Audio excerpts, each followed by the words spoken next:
Hechos de los Apóstoles, capítulo 6, y vamos a leer los versículos 1 al 7. Hechos de los Apóstoles, capítulo 6, versículos 1 al 7.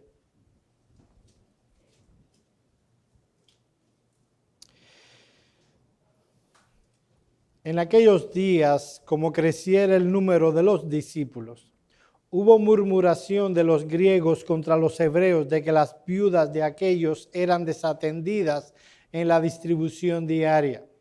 Entonces los 12 convocaron a la multitud de los discípulos y dijeron: no es justo que nosotros dejemos la palabra de Dios para servir a las mesas.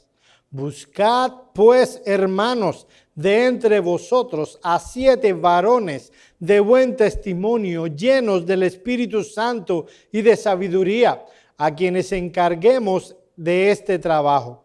Y nosotros persistiremos en la oración y en el ministerio de la palabra. Agradó la propuesta a toda la multitud y eligieron a Esteban, varón lleno de fe y del Espíritu Santo, a Felipe, a Prócoro, a Nicanor, a Timón, a Parmenas y a Nicolás, prosélito de Antioquía, a los cuales presentaron ante los apóstoles, quienes orando les impusieron las manos. Y crecía la palabra del Señor y el número de los discípulos se multiplicaba grandemente en Jerusalén. También muchos de los sacerdotes obedecían a la fe. Vamos a orar. Oh Padre nuestro, Señor del cielo y de la tierra, a ti hemos cantado, a ti te hemos alabado porque tú mereces toda la alabanza, toda la adoración, toda honra, por cuanto tú eres nuestro Dios, el creador de todas las cosas y nuestro Salvador, quien nos redimió de nuestros pecados y nos has trasladado de las tinieblas a la luz del reino de tu amado Hijo. Oh Señor, venimos con humildad y con mansedumbre ante ti para que tú hables a tu pueblo por medio de tu palabra. Da entendimiento, ilumina nuestros corazones, de tal manera que no solo podamos ver la verdad de tu palabra, sino que podamos vivir como iglesia y en lo personal a la luz de ella. Ten misericordia de tu pueblo, alimenta a tu pueblo. Mira que te lo rogamos en el nombre de Cristo. Amén. Bueno, mis amados hermanos, los buenos líderes siempre se distinguen por su destreza para confrontar los asuntos difíciles y ser decisivos en momentos determinantes. Los líderes no se demuestran buenos líderes cuando todo está bien. Es cuando vienen las dificultades donde podemos catar, podemos verificar la capacidad que tiene un líder. De hecho, la confrontación de problemas es parte importante de la responsabilidad de los líderes. Los líderes no podemos huir de los problemas, tenemos que enfrentarlos. Los líderes temerosos que se niegan a confrontar los problemas han desmoralizado a muchas iglesias y organizaciones. El evadir los problemas crea peores problemas. En esta situación difícil se encontraba la iglesia de Jerusalén y en ella los apóstoles actuaron de manera decisiva y hábil. Sus acciones evitaron un desastre potencial y llevaron a esta iglesia a una mejor situación. Cuando empiezan a quejarse algunas mujeres o un sector de la iglesia de que las mujeres de ese sector que eran viudas estaban desatendidas, los apóstoles no solo oyeron a la iglesia, dieron atención a esa problemática. La solución no fue que ellos fueran más ágiles en la distribución de los alimentos, más bien el camino era otro. No es justo que nosotros dejemos la palabra de Dios para servir a las mesas. Fue lo que dijeron los apóstoles. Ellos estaban convencidos del llamado que habían tenido del Señor. Esto no quiere decir que a los apóstoles les disgustaba el cuidar de las viudas, ni tampoco implicaba que se considerara un trabajo secundario o de menor importancia. Pero ellos habían aprendido fielmente de Jesús que no solo de pan vivirá el hombre, sino de toda palabra que sale de la boca de Dios. Ellos habían aprendido de Jesús a ser misericordiosos y compasivos. Durante 3 años habían observado al Señor preocuparse por la vida física de un sinnúmero de necesitados. Pero había algo más elevado, una necesidad más primordial en el alma de toda persona que se expuso al ministerio del Señor Jesús, su alma. Y solo la palabra de Dios podía satisfacer esa necesidad. Ellos, los apóstoles, habían entendido que su obligación básica era de ser proclamadores de la palabra de Cristo y de la obra de Cristo. Así que al reconocer los apóstoles cuál era su llamado fundamental, ellos dijeron enfáticamente: no es justo que dejemos la palabra de Dios. La palabra griega que utilizó Lucas para justo es arestos, que significa algo justo, adecuado, algo agradable, algo prudente. Miren, no es prudente, no es adecuado, no es justo que nosotros dejemos la oración y la palabra de Dios para servir a las mesas. Los apóstoles estaban convencidos y decididos en cuanto a lo que era su llamado. Sabían que no era justo negarse a predicar la palabra de Dios para servir a las viudas. Y aunque el hecho en sí de atender a las viudas era un asunto sumamente importante, los apóstoles sabían que no debían dejar su ministerio a este honorable servicio. Alguien debía hacerlo. Mis amados hermanos, las personas, los creyentes, no pueden ser vigorizados espiritualmente en un contexto, en una iglesia donde la palabra de Dios no es predicada con pasión, denuedo, con profundidad. Ellos vienen para ser alimentados por los siervos de Dios y debían dedicarle tiempo a ese asunto. A veces ven a los que predican y dicen: eso es fácil, yo lo haría en 5 minutos. Eso, nada, ve aquí, hay un pasajito allí, una cita por allá. Solo los que se paran a predicar saben el tiempo que han invertido en predicar un buen sermón. Y mi amado hermano, ¿sabe lo que pasa, lo que ha pasado en muchas iglesias, que se le ha puesto a los pastores cargas que principalmente no deben llevar? Se les han añadido requerimientos y cosas que deben hacer a la iglesia. Por ejemplo, decidir las cortinas que va a tener la iglesia en la parte de atrás o cosas como esa.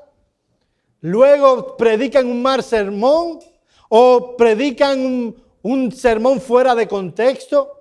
Y qué mal pastor, qué mal predicación. Mis amados hermanos, eso requiere de tiempo y de esfuerzo.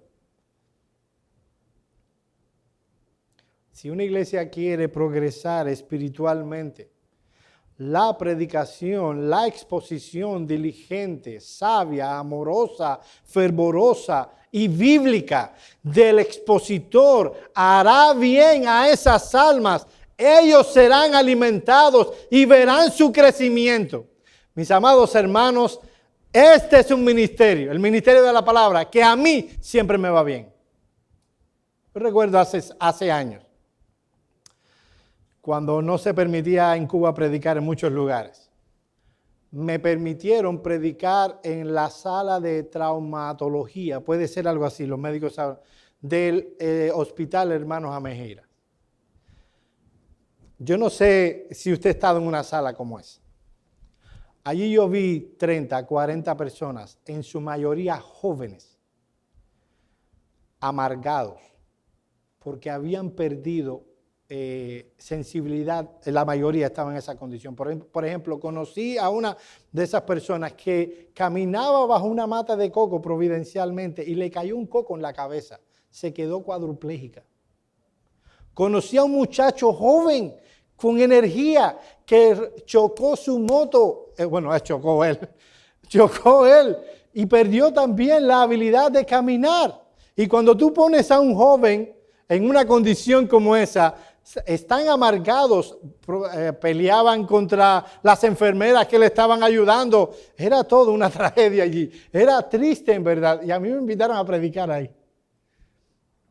Yo fui y yo le hablé del evangelio a esas 40 personas.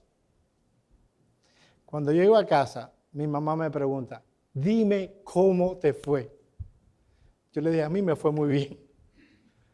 ¿Cómo? ¿Y se convirtieron muchas personas? Yo le dije, no creo que haya habido una conversión. Y me dijo, ¿y cómo dices que me fue bien? Sí, a mí me fue bien. Yo expuse el evangelio, yo hice mi tarea. Mi tarea no es convencerlos a ellos. Mis amados hermanos, ¿sabe lo que debe pasar? Yo sé que estoy haciendo una introducción un poco larga, pero esto es importante. ¿Sabe lo que debe pasar? Lo que Cristo ha prometido cuando viene una iglesia a que la palabra de Cristo le alimente y viene un expositor, un hombre que vive lo que cree y que ha estudiado el texto y que proclama el texto tal como ha sido enseñado y que alimenta al pueblo. El pueblo crece espiritualmente. Cuando una persona no crece, es problema de la persona. Porque lo que Cristo ha prometido hacer a través de su palabra es hacer crecer a su pueblo. Entonces, me encanta el trabajo que Dios me ha dado.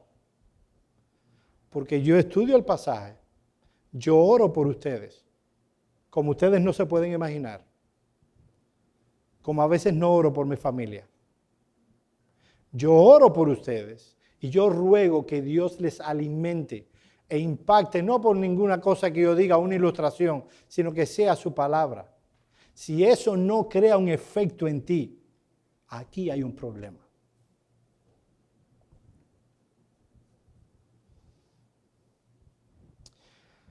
¿Cuál fue la solución a esa problemática?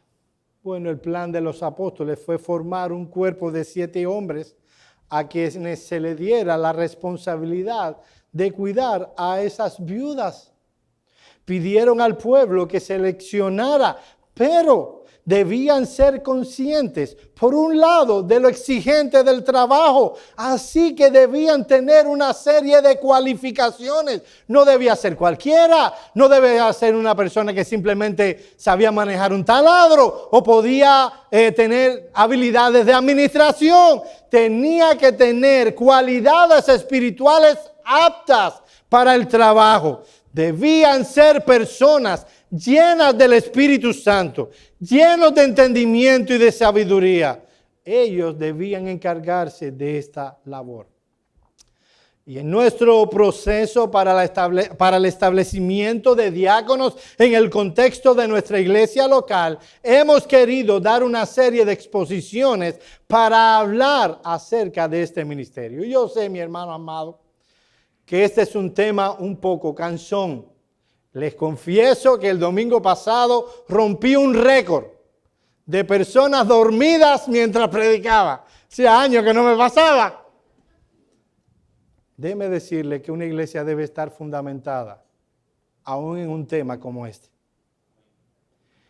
El daño que se hace a una iglesia poniendo de diáconos a hombres no cualificados no puede tabularse del daño que se hace. Así que, mi hermano, yo te ruego, que yo sé que es un tema que yo no aspiro a diaconado. Tú no aspiras a diaconado, pero el día que ordenemos a una persona aquí será tu culpa y la mía. Así que les pido, por favor, atención. ¿Qué vamos a ver en este sermón? Vamos a ver 3 cosas. En primer lugar, vamos a ver la tarea general a la que se van a dedicar estos hombres. Y esto es importante, mis amados hermanos, porque todos tenemos una idea de qué deben hacer los diáconos. Y a lo mejor usted tiene una lista muy particular y me gustaría que esa lista encaje con esta.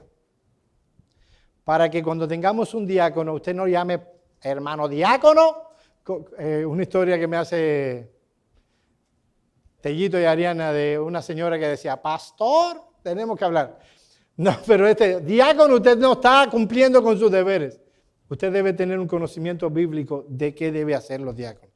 En segundo lugar, vamos a ver los principios generales también que deben regular el ejercicio de esta tarea. Y en último lugar, veremos la manera en que debe hacerse esta tarea.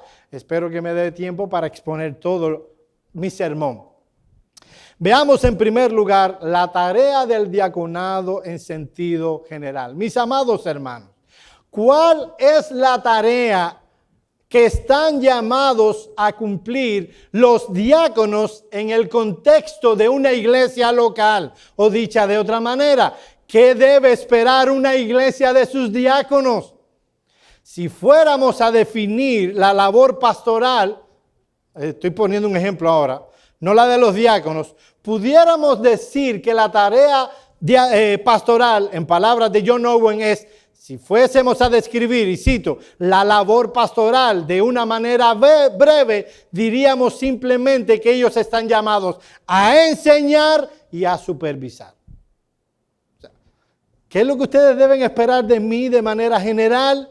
Que yo les enseñe la palabra de Dios, que yo les supervise. La labor pastoral es esencialmente enseñar todo lo concerniente al consejo divino y luego supervisar para asegurarnos que las ovejas han entendido esa enseñanza y que están aplicando esa enseñanza. Ahora bien, si fuésemos a describir la tarea diaconal para hacerlo de una manera sencilla como lo hice con el ministerio pastoral, hay una palabra que engloba una gran cantidad de actividades, pero que resume muy bien cuál es la tarea de un diácono. Es la palabra servicio. En 1 Timoteo 3:10 dice lo siguiente: y estos también sean sometidos a prueba primero y ejerzan el diaconado si son irreprensibles. La Reina... espérese. No, la Biblia de las Américas. Lo tengo aquí y lo leí hasta mal. La Biblia de las Américas traduce este texto de la siguiente manera: y luego de la prueba que ellos tendrán, sirvan como diáconos. Ellos serían sometidos a una prueba y si eran hallados irreprensibles, debían hacer ¿qué? Debían servir y servir. Servicio es el término general a lo que ha sido llamado un diácono. Han sido llamados a servir. Y esto lo podemos ver de manera más clara cuando estudiamos la Escritura y vemos la manera en que se usaba el término diácono. Nosotros hablamos, no, el diácono fue diácono. Y parece que es una palabra como...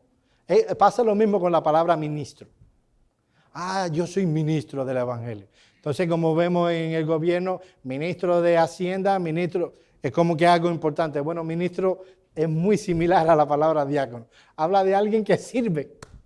Diácono significa alguien que sirve a las mesas. Vayan conmigo a Juan capítulo 2, versículos 1 al 10. Aquí se narra la historia de las bodas de Canaán. Y es muy ilustrativo acerca de este tema. Es el primer milagro público que realiza el Señor Jesús.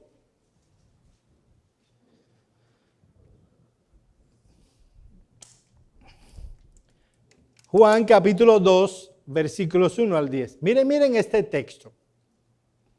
Al tercer día se hicieron unas bodas en Caná de Galilea y estaba allí la madre de Jesús Y fueron también invitados a las bodas Jesús y sus discípulos.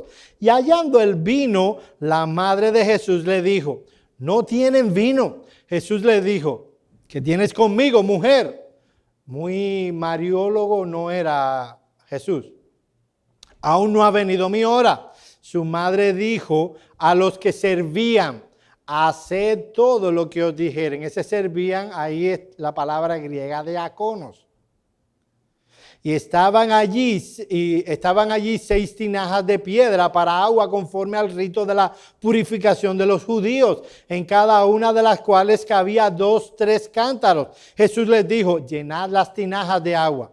Y las llenaron hasta arriba. Entonces les dijo, cazad ahora y llevadlo al maestresala. Y se la llevaron. Cuando el maestresala probó el agua hecha vino, sin saber él de dónde era, aunque lo sabían los sirvientes, diáconos, que habían sacado el agua, llamó al esposo y le dijo, todo hombre sirve primero el buen vino, y cuando ya han bebido mucho, entonces el inferior, mas tú has reservado el buen vino hasta ahora. El término griego diácono se traduce con la connotación de un sirviente, de alguien que traía la bebida y la comida a las mesas. Así que esa es la descripción más elocuente que tenemos acerca de un diácono. Es alguien que sirve. En ese mismo tenor, en Mateo capítulo 22, versículos 1 al 13, vemos en las parábolas de las bodas, cómo también da ese sentido. Y en los versículos 11 al 13, el Señor Jesús dice, y entró el rey para ver a los convidados, y vio allí a un hombre que no estaba vestido de boda, y le dijo, amigo, ¿cómo entraste aquí sin estar vestido a la boda? Mas él enmudeció. Entonces el rey dijo a los que servían, atadle de manos y echadle en las tinieblas de afuera, allí será el lloro y el crujir de dientes. Y mis hermanos, no me malentiendan, no es trabajo per se de los diáconos cuando alguien hace algo indebido públicamente e interrumpe el culto, que ellos le amarren las manos y los pies y lo saquen. No ese es el sentido del texto. Más bien el llamado o lo que está mostrando el texto es que esos diáconos, que es la palabra griega para servir, no es otra cosa que siervos. Personas que sirven en el contexto de la iglesia. Mis amados hermanos, los diáconos están llamados a servir. ¿Hasta dónde? Bueno, hasta que puedan cumplir el principio de las Escrituras. La pregunta es, ¿solo los diáconos de la iglesia deben servir en el contexto de la iglesia? No. Déjenme decirles que cada uno de los que estamos aquí en esta mañana y que hemos sido redimidos por la sangre del Cordero, tenemos el santo deber de servirnos los unos a los otros. El contexto en el que estamos hablando de que los diáconos deben ser servidores, es que ellos deben ser ejemplos a la iglesia de un hombre piadoso que sirve desinteresadamente a la iglesia. Pero toda la iglesia debe caracterizarse por ser en algún sentido diáconos, porque Cristo, quien nos salvó y nos redimió, nuestro Señor, no vino para ser servido, sino para servir. Y las dos palabras que utiliza el evangelista Juan en Juan 13, 1 al 5, que yo cité hace un momento, son las palabras diáconos. Él no vino para que lo diaconizaran. Él vino a ser un diácono. Un paréntesis. A veces encontramos las palabras griegas y hay personas que interpretan una palabra griega, no importa el contexto, a preferencia. Por ejemplo, tenemos aquí la palabra diáconos. Cristo no vino para que lo diaconizaran, para que le sirvieran, sino para ser un diácono. La pregunta es, ¿Cristo tenía el oficio de diácono? No, En este sentido, la palabra diácono debe interpretarse que él era un siervo. Así que cuando tú veas a Febe en las cartas de Pablo y veas que ella es diaconisa en Cencrea, no saquen la conclusión, mira, una mujer diaconisa. No, lo que está diciendo es que una mujer que servía en el contexto de la iglesia. Aquí en esta iglesia hay muchas mujeres que sirven y no están en el oficio. Esta semana, sigo con el paréntesis, oí un apóstol un apóstol de esos de ahora, defendiendo su apostolado. Y estaba usando la palabra apóstol. La palabra apóstol en el Nuevo Testamento se utiliza en muchos contextos. Significa enviado. Y sí, mis amados hermanos, hay muchos enviados en nuestros días. Si vamos a usar la palabra griega es apostolos, apóstol. La pregunta es, ¿apóstol de quién? Y ellos ven, como dice la Escritura, que Jesús, ese apóstol, ha sido enviado por el Padre. Entonces ellos dicen, esta es la matemática de ellos, Cristo es el apóstol del Padre. Los 12 discípulos son los apóstoles del Hijo. Y nosotros, ahí se la comió, somos los apóstoles del Espíritu Santo. Y yo le aseguro que el sentido en el que aparece el apóstol en el Nuevo Testamento siempre es variado. No puedes tomar una palabra y decir, habla del oficio. No, habla de una misión. Cuando enviemos a un misionero a abrir una iglesia en West Palm Beach, estoy poniendo un ejemplo, él será en un sentido el apóstol de la iglesia. Él será un misionero, él será un enviado de nuestra parte. Eso no es un oficio. Estamos usando el término como una misión. Él tiene una misión, abrir una iglesia en West Palm Beach y hemos enviado a un misionero. En ese sentido, muchas veces en el Nuevo Testamento aparece. Lo digo, mis amados hermanos, para ahorrarme trabajo para el futuro. Diácono no simplemente habla de un oficio. Es una palabra que habla de servicio. Y lo que enseña el Señor Jesús en Juan 13, 1 al 5, es que cada creyente debe ser un ejemplo de servicio. Vamos allí un momentito. Mis amados hermanos, esta es una de las historias más espectaculares que se puedan contar del Señor Jesús. Miren lo que dice este texto. Antes de la fiesta de la Pascua, sabiendo Jesús que su hora había llegado para que pasase de este mundo al Padre, como había amado a los suyos que estaban en el mundo, los amó hasta el fin. Y cuando cenaban, como el diablo ya había puesto en el corazón de Judas Iscariote, hijo de Simón, que le entregase, sabiendo Jesús que el Padre le había dado todas las cosas en las manos, y que había salido de Dios, y que a Dios iba, se levantó de la cena y se quitó su manto, y tomando una toalla se la ciñó. Luego puso agua en un lebrillo, en una palangana, en una olla, algo donde quepa agua, y comenzó a lavar los pies de los discípulos y a enjugarlos con la toalla con que estaba ceñido. Mis amados hermanos, el Rey del universo, el creador del cielo y de la tierra, el que sustenta toda la creación con su poder, tomó una toalla, tomó un recipiente, lo llenó de agua y limpió los pies de cada uno de sus discípulos. En aquel entonces, esa era una costumbre necesaria. No tenían zapatos como los nuestros. Más bien era una especie de sandalia. Los caminos no estaban pavimentados. Así que lo que pasaba normalmente, y le pasa a las mujeres cuando se ponen una sandalia y van al mall, vienen así. Los hombres no tenemos de ese tipo. Bueno, ya sí, pero bueno, no me voy a meter en problemas, que después me regañan en casa. Cuando llegaban a casa, estaban los pies negros de polvo. Y lo que debía hacer es el jefe, ¿cómo se dice que recibe a la persona? El anfitrión, gracias. Hoy estoy el anfitrión era alabarle a la visita que venía. Así que empezaron a cenar y desde el inicio todos estaban esperando a ver quién se atrevía a tomar la toalla y limpiarle todos tenían los pies sucios, alguien debía hacerlo. Y a lo mejor estaba Juan haciéndolo así a Pedro. Y Pedro al otro. Y así. Jesús vino, se ciñó. Ahora hay algo interesante que nos dice el texto. Y tiene que ver con la conciencia con la que el Señor Jesús hizo eso.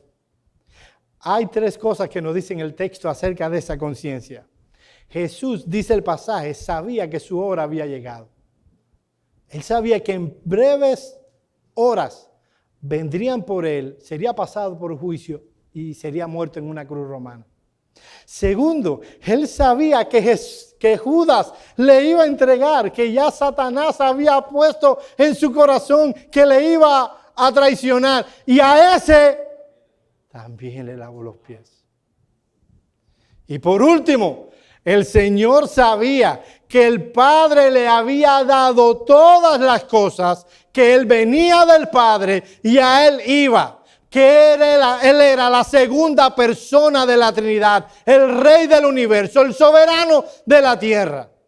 Con esa conciencia, Él le lavó los pies a los discípulos. Cuando uno ve, dice que Él sabía que el Padre le había dado todas las cosas, que Él había venido y a Él iba. Tal vez la oración que seguía fuera. Y entonces le dijo a sus discípulos, lávenme los pies. ¿No es lo que pasa al ser humano cuando entienden su valía y su importancia? Y es por el entendimiento que Jesús tenía su valía y la importancia de Él, que Él toma la toalla y le lava los pies a todos sus discípulos. Y les dice algo más. Les dice, ejemplo os he dado para que sigáis mis pisadas. Un pastor que admiro mucho, cubano, está aquí. Él tiene una frase que repite casi en cada sermón que oigo de él. Y es la frase siguiente. El que no sirve, no sirve. Mis amados hermanos, si alguno de vosotros cree que es el centro del universo y que todos los que le rodean le deben pleitesía y deben servirle, y que Él no puede hacer un sacrificio, Él no puede perdonar, Él se cree el reyecito de donde esté. El que no sirve, no sirve. En otras palabras, aquel que no vive una vida de servicio a los demás, aquel que vive una vida egocéntrica, aquel que no está dispuesto al autosacrificio, a perdonar, a amar inclusive a aquello que no merece ser amado, es digno que sea cuestionado su cristianismo. Cristo sirvió a sus discípulos y Él dijo, yo les he dado un ejemplo, el Rey sirviendo a los discípulos, así deben hacer cada uno de ustedes con su propio hermano. Amén. Mis amados hermanos, una iglesia comprometida con la Escritura no es simplemente una iglesia que tiene un número de doctrinas que defiende. Es una iglesia que está comprometida en servirse con amor los unos a los otros. Va a depender de las circunstancias y de los contextos. Pero si tú nunca puedes hacer nada por nadie, hay un problema ahí. Así que, ¿cuál es la tarea fundamental? Si pudiéramos resumir la tarea fundamental de un diácono, ¿cuál sería esa palabra? La palabra servicio. Veamos, en segundo lugar, los principios que regulan la tarea diaconal. Los principios que regulan la tarea diaconal. Mis amados hermanos, la Biblia no nos da una lista exhaustiva de aquellas tareas que deben realizar los diáconos. Nos hubiera encantado eso. Nos hubiera encantado. Pero la Escritura no la da. La Escritura sí ofrece una serie de principios, de directrices generales que nos pueden ayudar a valorar, apreciar y poder ejecutar la labor diaconal en el contexto de una iglesia. ¿Cuáles son esos principios? Vamos a mencionar varios. En primer lugar, el diácono, y presta atención sobre todo si Dios te está, o tú sientes el anhelo, vamos a decirlo así, por el ministerio diaconal. Tal vez los demás se puedan dormir. Tú no te puedes dormir. En primer lugar, el diácono está llamado a hacer todo aquello que se necesita para responder adecuadamente a las necesidades temporales y prácticas de la iglesia. Voy a repetirlo. El diácono está llamado a hacer todo aquello que se necesita para responder adecuadamente a las necesidades temporales y prácticas en la iglesia. Él es en la iglesia lo que es un sirviente doméstico en la casa. Ya los pedí.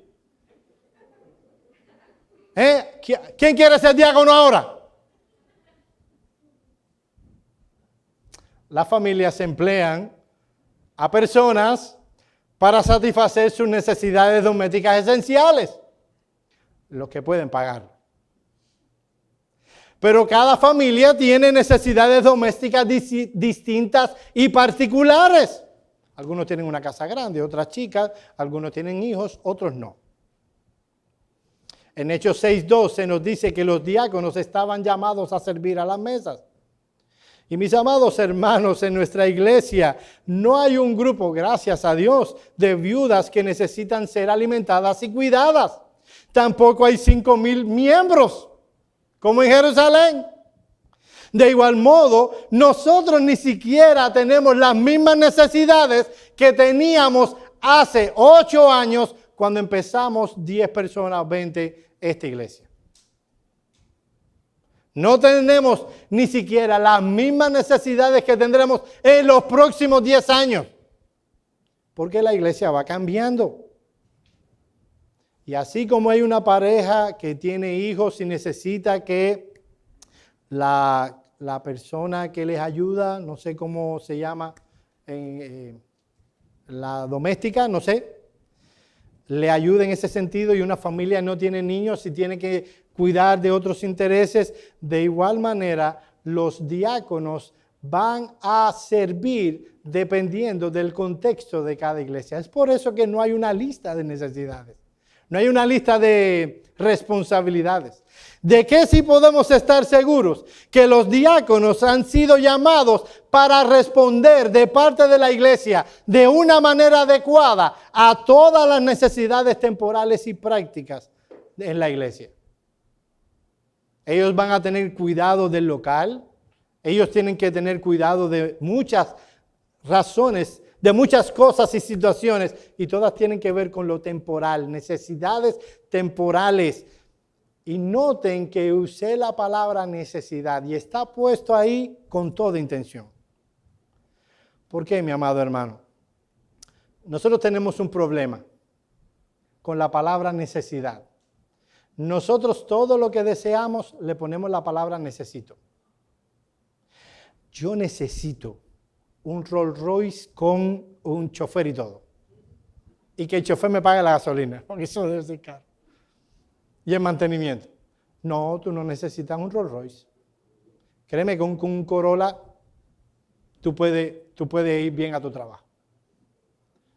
Tú quieres un Rolls Royce. Cuando hablamos de necesidades, mis amados hermanos, hablamos de necesidades. Si una persona, por ejemplo una señora de la iglesia, llama a los que van a ser diáconos y le dice, fulano, mi marido que mide 1,80 y tiene una espalda así, no quiere ir a comprar, no quiere hacer las compras. ¿Tú pudieras hacerme las compras? A lo mejor él va, o ellos van un día y te hacen la compra. Pero luego te dirán, mira, tú tienes ahí ¿cómo es? Un manganzón, dice el gallo. Tú tienes ahí un hombre ahí No. Ah, pero ¿y entonces qué como? No, esto no es una necesidad. ¿Entienden el punto, mis amados hermanos? Los diáconos no son el resuelve problemas de mi casa. El diácono está para cumplir de parte de la iglesia de manera adecuada con todas aquellas necesidades prácticas y temporales de la iglesia. En ese sentido, ellos serán instruidos a decir a veces, no podemos ayudarte.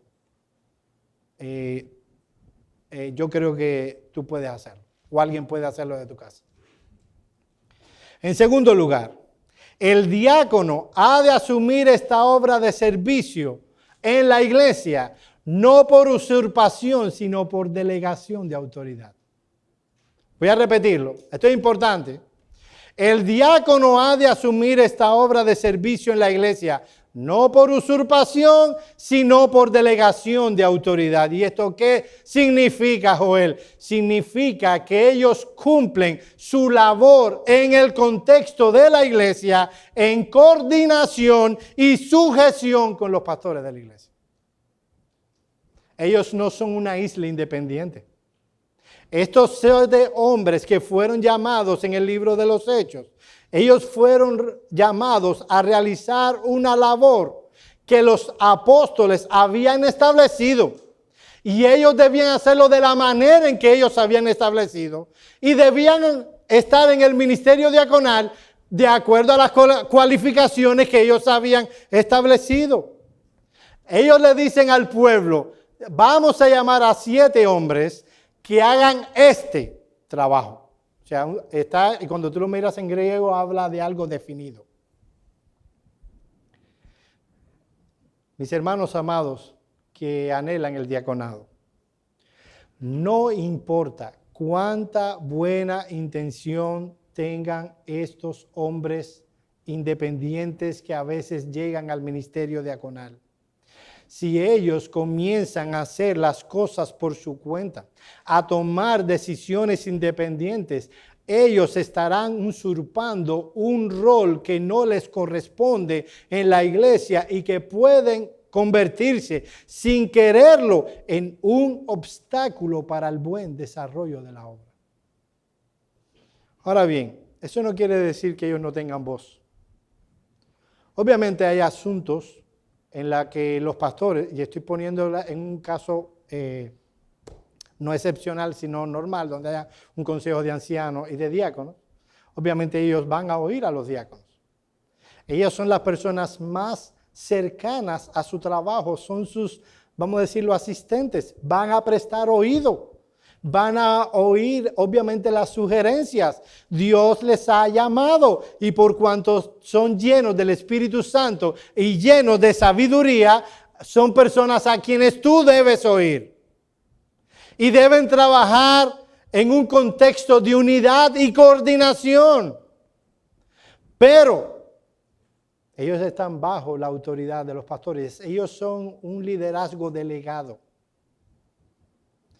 Yo conozco de iglesias donde los pastores, en este caso es un solo pastor, tiene que presentarle argumentos, tiene que presentar para pedir hacer un gasto en la iglesia, tiene que preparar una serie de argumentos por qué debe hacerse ese gasto, tiene que rogarle, implorarle. Esos diáconos son el terror de la iglesia.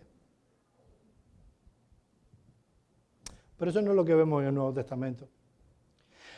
Vamos a Hechos capítulo 11, versículos 27 al 30.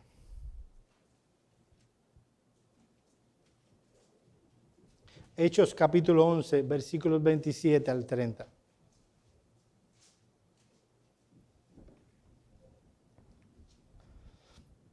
Miren qué interesante este texto. En aquellos días, unos profetas descendieron a Jerusalén, de Jerusalén a Antioquía. Y levantándose uno de ellos, llamado Agabo, daba a entender por el Espíritu que vendría un gran hambre en toda la tierra habitada, la cual sucedió en tiempos de Claudio. Entonces los discípulos, cada uno conforme a lo que tenían, determinaron enviar socorro a los hermanos que habitaban en Judea, lo cual en efecto hicieron. enviándolo a los ancianos por mano de Bernabé y de Saulo. ¿Quiénes eran Bernabé y Saulo? Bueno, después se llamaría Pablo. Eran ancianos de la iglesia de Antioquía. ¿Y a quiénes le enviaron ese dinero? Al tesorero diácono de la iglesia de Jerusalén o a los consejos de diáconos. No, se lo enviaron a los ancianos. Aquí hay un principio. Los diáconos trabajan en coordinación, pero bajo la autoridad de los pastores. Y mis amados hermanos, yo lamento tener que decir esto siendo yo el único pastor, pero debemos ser fieles a la Escritura. El diácono, tercero, tiene la función distintiva de hacer más fácil la obra de los pastores. Ese es el tercer principio general. El diácono tiene como función distintiva hacer más fácil la obra de los pastores. Y créanme, lo repito de nuevo, lamento tener que tocar este asunto siendo yo el único pastor de la iglesia, pero si queremos ser fieles a la Escritura debemos tocarlo. ¿Qué queremos decir con esto? Que los diáconos deben hacerle el sermón a los pastores. Que los diáconos le hacen las compras a los pastores. Mis amados hermanos, los que aspiran al diaconado, a menos que me dé una cosa y no pueda ir a buscar, no les voy a pedir eso. Yo sé que ellos estarían dispuestos si me da una cosa. ¿Entienden lo de me da una cosa? Bueno. No es de eso de lo que estamos hablando. El diácono está llamado a hacer todo lo necesario en lo concerniente a su oficio para que los pastores puedan dedicarse sin preocupación a las labores para lo que Dios les ha llamado. El diácono está llamado a eliminar todo aquello que obstaculice la plena entrega del pastor a la enseñanza y a la oración. ¿No es lo que aprendemos de Hechos 6? Vamos a poner un ejemplo. Y yo sé que es un ejemplo que a lo mejor va a sonar duro, pero es un ejemplo gráfico. Hay una hermana que necesita que le lleven un medicamento. Y obviamente el pastor tendría mucho interés en llevárselo. ¿Sabe lo que haría un diácono? No, dámelo, yo lo llevo. Yo le llevo o sea, no es algo tampoco tan difícil. Pero alguien dirá, oye, pero pastor, usted no le va a llevar. No, yo se lo llevo. Sin problema yo le llevo el medicamento. Pero un diácono diría, déjame, yo lo voy a hacer. Mejor darle una supervisión a alguien, termina tu sermón, ora por mí. Es lo que dice el apóstol Pedro en Hechos 6. No es justo que descuidemos la predicación y la oración para servir a las mesas. Mis amados hermanos, esto no lo voy a decir con queja. Yo alabo a Dios por mi iglesia. Yo por ustedes. Ustedes confortan mi alma en muchos sentidos. Y a veces nosotros nos gustaría que el pastor, y lo voy a decir esto no porque haya ninguna queja, gracias a Dios no hay queja. Pero lo digo porque el sermón se va a quedar y quiero que nosotros esperaríamos que el pastor esté en todas las cosas. Yo les puedo asegurar una cosa. Yo solo puedo estar en un lugar en un momento X. Y esto lo estoy diciendo también para que los hombres de nuestra iglesia entiendan. Yo no puedo tener un trabajo secular, tener una familia y atender a la iglesia. Por cierto, ¿quién sabe cuántos miembros somos ya? Somos 40. Y aunque no somos una iglesia muy grande, somos una iglesia relativamente pequeña. Ciertamente las condiciones en las que está puesto el ministerio, y lo que estoy haciendo abriéndolo en mi corazón, el ministerio está en un contexto difícil. Un hombre que vive a 130 millas con un trabajo de más de 40 horas a la semana, con una familia y con una iglesia de 40 miembros. Donde no se pide lo que se pide en muchas iglesias. En la mayoría de las iglesias, los pastores están cuando nos enfermamos, cuando alguien se muere y el domingo frente al púlpito. Y no es así como hacemos las cosas aquí. Yo cada domingo hago una supervisión, me encantaría hacerla entre semanas. Hago una supervisión, me siento con algunos de ustedes, siempre hay situaciones y dificultades que se presentan por ser parte de una iglesia que vive en un mundo caído, donde las personas son caídas, donde necesitan de consejo, donde necesitan de ayuda, necesitan de una palabra, necesitan de aliento, necesitan que se traten asuntos. ¿Y qué tiene que ver con esto con el diaconado? Mis amados hermanos, esta iglesia, yo sé que en otra iglesia dirían, Dios no necesita de nada. Esta iglesia necesita de hombres que se comprometan con servir a la iglesia. El llamado que Dios me ha dado, yo les aseguro que yo lo voy a cumplir. Lo demás tiene que hacerlo alguien. Yo no voy a comprometer la palabra ni la oración por ninguna otra cosa. Si quieren un día, tenemos un local y discutir acerca de qué color va a ser la cortina, no estaré en esa reunión y espero que no la pongan de morado. Un color X. No voy a estar en la reunión. Y si esperan que yo esté, no voy a estar. Yo voy a ser firme en las cosas que yo entiendo que debo hacer. Y alguien más tendrá que hacerlo. Y mi oración es que pronto veamos diáconos en el contexto de nuestra iglesia, que pueden encargarse de esas cosas. Esto no tiene que ver simplemente con asuntos temporales. Déjeme decirle que el diaconado tiene un carácter evangélico como pocos ministerios. Miren lo que dice un santo del pasado. El diaconado tiene propósitos evangélicos a la luz de Hechos 6. Su razón principal de existencia no es la de lograr una norma social de justicia, ni es lograr la unidad de la iglesia, aunque estas cosas sean buenas en sí mismo. Su tarea consistía en hacer todas aquellas cosas que los apóstoles no podían hacer sin comprometer su llamado peculiar de la oración y de la predicación. Y mis amados hermanos que tienen el anhelo al diaconado, cuando ustedes le quiten al pastor aquellas cosas que pueden obstaculizar y ustedes me oigan predicar, me vean predicar cada domingo, ustedes pueden decir, parte de ese sermón tiene que ver conmigo. Se está predicando porque yo hice lo que debía hacer. Y ustedes lo pueden decir, así como mi esposa puede decir, mira, este sermón ella no lo predica, no lo preparó, pero muchas cosas yo puedo hacer en el ministerio gracias a mi esposa. Y yo generalmente no alabo a mi esposa públicamente, pero hoy le tocó. De hecho, no nos alabamos nosotros cuando predicamos generalmente. Así que mi amado hermano, que anhelas el diaconado, a los ojos del mundo, el ministerio diaconal puede verse pequeñito.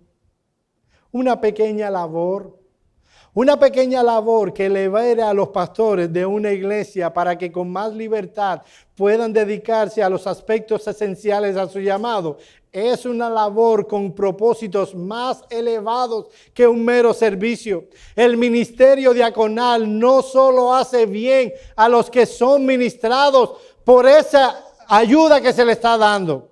Hace un bien al reino de Dios porque garantiza que la palabra de Dios pueda seguir siendo ministrada con fidelidad. Fue este inicio del ministerio diaconal en Hechos 6 que debe estar en nuestras mentes a la hora de establecer los diáconos y de decidir qué debe hacerse en el contexto de la iglesia. Así que deben hacer los diáconos Ellos deben llevar adelante el ministerio del servicio de compasión y de misericordia de la iglesia. ¿Cómo? Haciendo aquellas cosas que pueden ser tentaciones y distracciones para que un pastor se aleje de su llamamiento esencial. ¿Para qué? Para que la labor pastoral sea más efectiva, la iglesia más edificada y el reino de Dios más extendido. Así que este es un ministerio sumamente espiritual. Hay un tercer punto, pero por amor a vosotros lo vamos a dejar para el domingo que viene. Solo déjame hacerte un llamado a ti, mi hermano, que eres hombre. Yo sé que hablé un poco de esto la semana pasada. Nosotros vivimos en un contexto, mi amado hermano, donde encontramos hombres débiles, hombres flojos, hombres que odian el compromiso, hombres que odian estar al frente, hombres que sencillamente quieren seguir a la gran masa hacia donde ellos vayan, hombres con pocas convicciones espirituales, hombres que no estén dispuestos al autosacrificio, hombres que están preparados para que les sirvan y no para servir. Déjame preguntarte a ti, mi hermano, ¿eres tú de esa clase de hombre? ¿Eres tú de esos hombres que temen el compromiso, que temen el servicio, el autosacrificio, que todo lo delegas en tu mujer, la crianza de tus hijos, la enseñanza en la casa, porque tú no puedes tomar un tiempo para prepararte, para crecer espiritualmente y ser un líder espiritual en tu casa? ¿Saben por qué hay tan pocos verdaderos diáconos en el contexto de la iglesia? Porque hay pocos hombres que estén dispuestos a llevar hacia adelante el ministerio y el reino de Cristo. Lo que encontramos en las iglesias son un grupo de flojones que no están dispuestos a sacrificar su ego, a sacrificar sus deseos, para ver a su familia creciendo, para ver a su familia siendo criada en la disciplina del Señor y para ver una iglesia avanzando, ver el reino de Dios avanzando. Sí, no se hará por nosotros, eso es una obra de Dios. Pero en la gracia de Dios, Dios hace avanzar a su reino a través de el trabajo de hombres y de mujeres. Da pena. Da pena. Y mis amados hermanos, es muy fácil, tomar la Biblia y decir no puede haber pastora. Y las mujeres no deben predicar públicamente. Cuando los hombres no están creciendo en gracia, no están progresando, no pueden ser líderes en ningún contexto porque son flojos espiritualmente hablando. Han sido muy amanerados desde una perspectiva espiritual. Y las cosas en la iglesia tienen que hacerse. ¿Y saben lo que pasa en muchos contextos? Que son mujeres santas, con convicciones santas, las que tienen que dar el paso al frente, porque los hombres han sido flojos en su responsabilidad delante de Dios. Da pena lo que vemos. Vemos a mujeres hablando de teología y los hombres de ¿qué? De béisbol. Me encanta el béisbol. Pero no hay nada en este mundo que yo pueda saber más que de Dios. Tú ves a las mujeres ahí en esa iglesia hablando de cómo servir. Y los hombres, ahí achantadas así, que dan pena. Mis amados hermanos, y esto no lo digo para avergonzarles a ninguno de ustedes. Es porque si queremos ver un cambio en la Iglesia Bautista Reformada de Miami, un cambio en la ciudad de Miami, tiene que ser a través de hombres fieles que aprendan la autonegación, que aprendan el sacrificio por su familia, aprendan a sacrificarse por la obra. Y mis amados hermanos, le hemos dado ejemplo a ustedes de lo que es el sacrificio. Antes de venir a esta iglesia, me ofrecí a ir a otra. Y me dijeron, ¿tú vas a venir cada domingo hasta aquí? Sí, yo voy a venir cada domingo hasta aquí. No te creo. Me pregunto qué estarán pensando ahora después de 8 años, viniendo yo todos los domingos hasta aquí. Les hemos dado ejemplo. Y no somos de Jesús, yo lo sé. Pero no hay pretexto. Mi hermano amado, varón que estás aquí, no tienes un pretexto en mi cara. No puedes pararte delante de mí y decir, no, yo no puedo saber de la Escritura, yo no puedo enseñar a mi familia. No tienes pretexto. Dios tenga misericordia de su pueblo en la ciudad de Miami. Vamos a orar.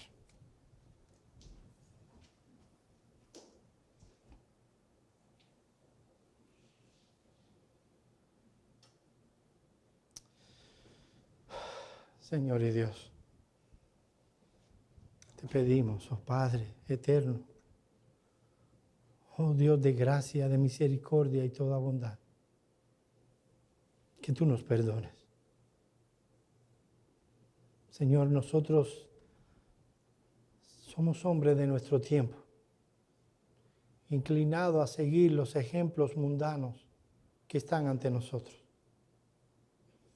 Oh Dios de gracia, concédenos ser hombres piadosos y bíblicos, hombres que se sacrifican, que se autoniegan por causa de tu reino.